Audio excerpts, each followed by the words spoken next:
भारत की संस्कृति नूतन और चिर पुरातन है।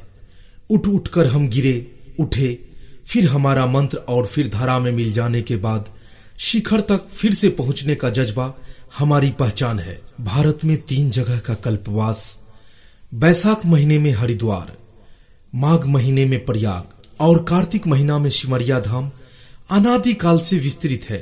कलोवास प्रत्येक वर्ष होता है, परंतु कुंभ प्रत्येक 12 वर्ष पे ही होता है। ये मिथिला की धरती अद्भुत तपस्थली धरती है। देव मंथन, शास्त्र मंथन और समुद्र मंथन 3 मंथनों का साक्षी है। इतना ही नहीं, सृष्टि का आदि स्थली भी इसे कहा जाता है। गंगा नदी के एक भाग मगध और दूसरी भाग मिथिला, अर्थात राजा विदेह के समय से ही मिथिला का यह अंतिम सीमा रहा है, इसीलिए इसे सिमरिया कहते हैं।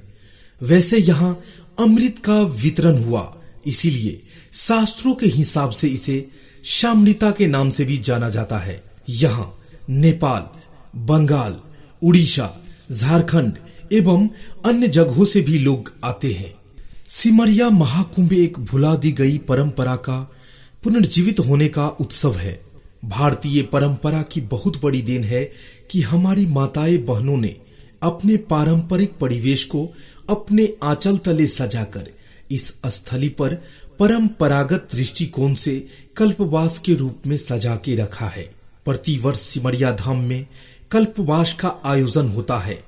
पूर्वजों के कथनानुसार हमारी माताएं बहनें कहती हैं कि तुलार्क में तुला का सूर्य हो, उस स्थिति में सिमरिया धाम में स्नान करने से पाप, ताप, त्रिताप से मुक्त हो जाता है। मैया, हे गंगा मैया। गंगा हिंदू धर्म का एक महापवित्र नदी है। इसकी स्वच्छ जल जैसा विश्व के शायद ही किसी नदी में जल होगा। वर्षों तक इस नदी का जल स्वच्छ और पवित्र रह जाती है। इस जल को जीवाणु या विषाणु छू भी नहीं पाती है। यहाँ अनेक धर्म, कर्म और संस्कार को देखा जा सकता है, जैसे मुंडन, उपनयन, अंतिम संस्कार, कोखिया गुहारी, ओझई सतवत, आध्यात्मिक स्नान आदि। मोक्षदायिनी गंगा की इस सिमरिया घाट पर कार्तिक माह में श्रद्धालुओं की भीड़ की क्या कहना। इस माह में तो जन सैलाब सा आ जाता है।